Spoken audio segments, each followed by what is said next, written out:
Pangit eh.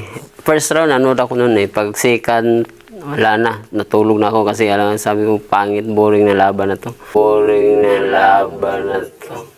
Janril Cuadro Alas Casimero umamin na nakatulog sa laban ni Naoya Inoue at laban ni Casimero sa Kyrgyzstan mangyayari at catchweight. Yan yung pag-uusapan natin mga boss. Bago yan, huwag kalimutang mag-subscribe at i-hit yung notification bell para palagi kang updated sa ating mga legit and hype na kwentuhan sa mundo ng sports. Casimero, ang laban ay sa Kyrgyzstan ngayong October 25. At sinabi nga ni Casimero mga boss na sa laban ni Naoya Inoue ay nakatulog to. Inantok. At alam nyo ba mga boss, catchweight nga pala yung laban ni Cuadro Alas. Between featherweight to super featherweight. 126, 130 nasa gitna. Mga 127 to 128 mga boss. Sinabi nga nitong si Janril Cuadro Alas Casimero na inantok siya sa laban ni Naoya Inoue at Murjun Akhmadaliev. In-expect ni Casimero na lalaban, magbabato ng malalakas na suntok itong si Murjun Akhmadaliev.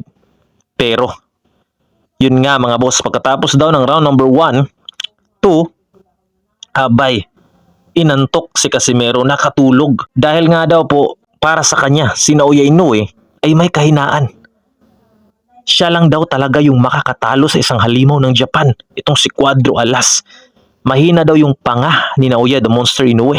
Pero mga boss, bago natin ipagpapatuloy yung usapang Inoue na sinabi nga ni Cuadro Alas Casimero, ay ang laban nga po ni Janril Cuadro Alas Casimero kay Kyunosuke Kameda ay magaganap hindi sa Japan, kundi sa Kyrgyzstan.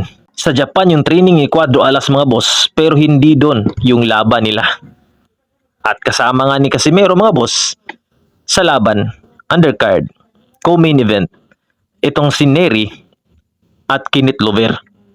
At nalaman din natin mga boss na itong si Kameda ay gagamitin yung estilo ng The Monster Naoya Inoue na in and out kay Casimero at ring generalship para daw mahirapan si Casimero sa galaw. Pero alam naman natin mga boss na kahit anong gawin itong si Kameda at hindi to kapantay ng level ni Cuadro Alas. So kapag natamaan to ni Casimero mga boss ng kanyang solid na mga patama, abay, mapapahinto na to sa kanyang galaw na in and out. Lalo na't hindi naman siya si Naoya Inoue.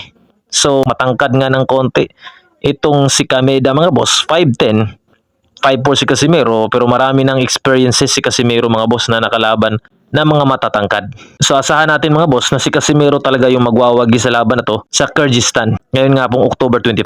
Kahit catchweight yung laban nila, magandang laban pa rin to dahil nga nakalaban na nitong si Kameda yung makakalaban ni Naoya Inoue na si Picasso. At ninakaut ni Naoya Inoue na si Luis Nery.